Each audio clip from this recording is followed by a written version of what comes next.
بسم الله الرحمن الرحيم.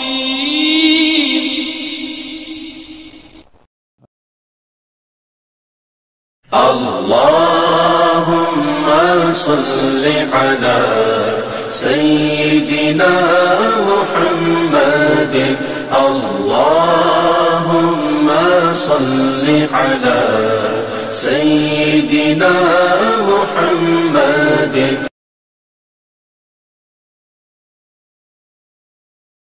أعوذ بالله من الشيطان الرجيم. بسم الله الرحمن الرحيم. قل هو الله أحد. صدق الله العظيم وصدق رسوله النبي الكريم ونحن على ذلك لمن الشاهدين والشاكرين والحمد لله رب العالمين. حمد و صلاۃ کے بعد لائق صدی کرام، علماء ذی وقار، حاضرین و سامعین، قائدین و کارکنان تحریک منہاج القرآن، اللہ اور اس کے حبیب صلی اللہ علیہ وسلم کا فضل و کرم ہے جس کے نتیجے میں ہم سب کو تحریک منہاج القرآن مورو کے زیر اہتمام آج کی اس بابرکت عشق مصطفیٰ صلی اللہ علیہ وسلم کانفرنس میں حاضری کی سعادت نصیب ہو رہی ہے۔ دعا کریں اللہ تبارک و تعالی اس مجلس کو اپنی بارگاہ میں قبول و منظور فرمائے۔ میں دل کی گہرائی سے مبارکباد پیش کرتا ہوں تحریک منہاج القرآن مورو کے تمام عہدیداران اور کارکنان کو، محترم سعید میمن صاحب اور ان کے تمام ساتھیوں کو، اور اس مسجد کی انتظامیہ کو جنہوں نے حضور تاجدار کائنات صلی اللہ علیہ وسلم کے عشق اور محبت میں آج کی اس محفل کا انتظام کیا ہے۔ آپ کے سامنے چند کلمات عرض کرنے کے لیے میں نے سورہ اخلاص کی پہلی آیت مبارکہ تلاوت کی ہے۔ یہ سورہ اخلاص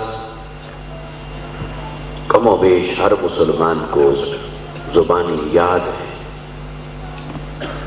اس کو سورہ اخلاص بھی کہتے ہیں اور اس کو سورہ توحید بھی کہتے ہیں، کیونکہ اللہ تبارک و تعالی نے اس سورہ مبارکہ میں خالصتاً اپنی توحید کا ذکر فرمایا ہے،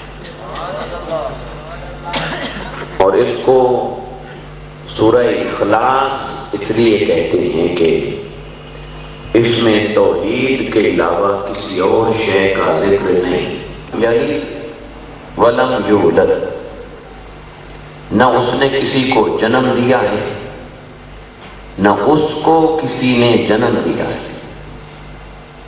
وہ ولادت سے، نسب سے، خاندان سے پاک ہے، وہ جنم دینے یا جنم دیے جانے سے پاک ہے، مبرہ ہے، منزہ ہے۔ وَلَمْ يَكُنْ لَهُ كُفُوًا أَحَدٌ، اور کوئی اس کی ہمسری اور برابری کرنے والا نہیں، کوئی اس جیسا نہیں، کوئی اس کی برابری اور ہمسری کرنے والا نہیں۔ آپ نے اس کا ترجمہ سماعت فرمایا، اور یقیناً پہلے بھی آپ اس سورہ مبارکہ کا ترجمہ جانتے ہوں گے۔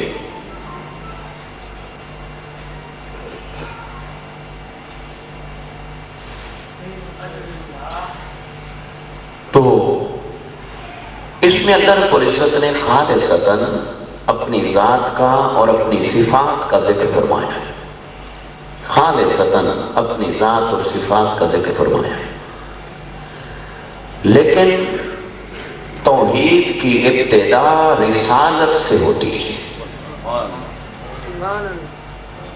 توحید کی ابتدا نسبت رسالت سے ہوتی ہے۔ رسول آتا ہے تو رب کی توحید سکھاتا ہے۔ رسولوں کی تشریف آوری سے پہلے انسان توحید کو نہیں جانتا تھا، اللہ تعالیٰ کی ذات اور صفات کو نہیں جانتا تھا۔ انسان گمراہی میں، دلالت میں، بھول بھلیوں میں اللہ کو بھی بھول چکا تھا، اللہ کی ذات اور صفات کو بھی بھول چکا تھا۔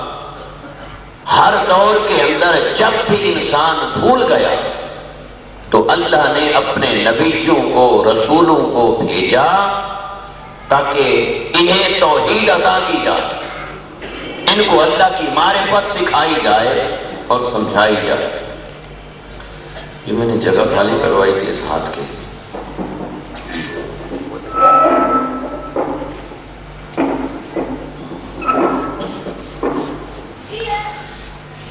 تو توحید کی ابتدا ہوتی ہے رسالت سے، توحید کی معرفت حاصل ہوتی ہے رسول کی نسبت سے۔ اگر رسول صلی اللہ علیہ وسلم کی نسبت محبت، نسبت ادب اور نسبت تحریر حاصل نہ ہو تو پھر کسی انسان کو بھی اللہ کی معرفت نصیب نہیں ہو سکتی۔ اب یہاں پر اللہ تبارک و تعالی نے اپنی ذات اور صفات کا جتنا بھی ذکر فرمایا ہے وہ سارے کا سارا شروع ہوتا ہے ہوا سے، لیکن سورت شروع ہوتی ہے کل سے۔ اللہ تعالیٰ کی ذات اور صفات کا ذکر شروع ہوتا ہے ہوا سے، لیکن سورہ مبارکہ شروع ہوتی ہے کل سے۔ اور کل کا ترجمہ کیا ہے؟ اللہ نے فرمایا اے حبیب صلی اللہ علیہ وسلم آپ فرما دیجئے، اب آپ فرما دیجئے، اس بات میں تو اللہ کا کوئی تذکرہ نہیں ہے، نہ اس میں اللہ کی ذات کا ذکر ہے، نہ اس کی صفات کا ذکر ہے، نہ اس کی توحید کا ذکر ہے۔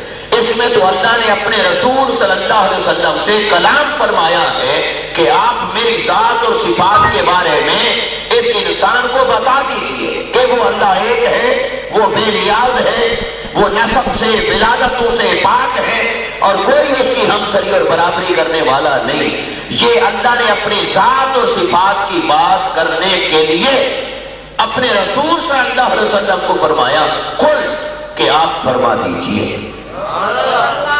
اب اللہ کا ذکر تو شروع ہوتا ہے لفظ ہوا سے، لیکن سورت شروع ہوتی ہے بولیے لفظ کل سے۔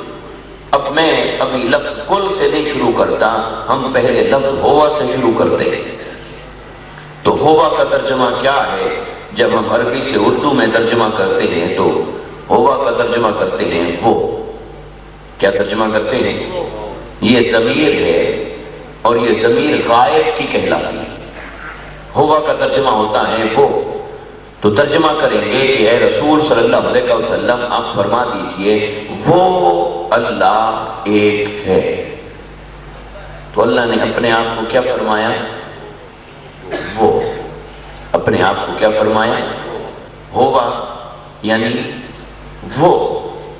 تو ہم اپنے بول چال میں، کلام میں، گفتگو میں، لب و لہجے میں وہ کسے کہتے ہیں؟ قریب والے کو کہتے ہیں یا دور والے کو کہتے ہیں؟ بولیے۔ دور والے کو کہتے ہیں وہ۔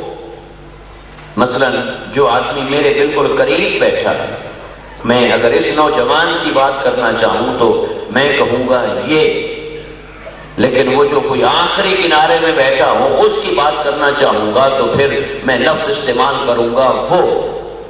تو یہ کا لفظ آتا ہے قریب والے کے لیے اور وہ کا لفظ استعمال ہوتا ہے دور والے کے لیے۔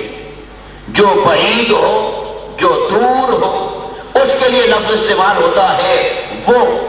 ہوگا عربی زبان کے اندر کہے۔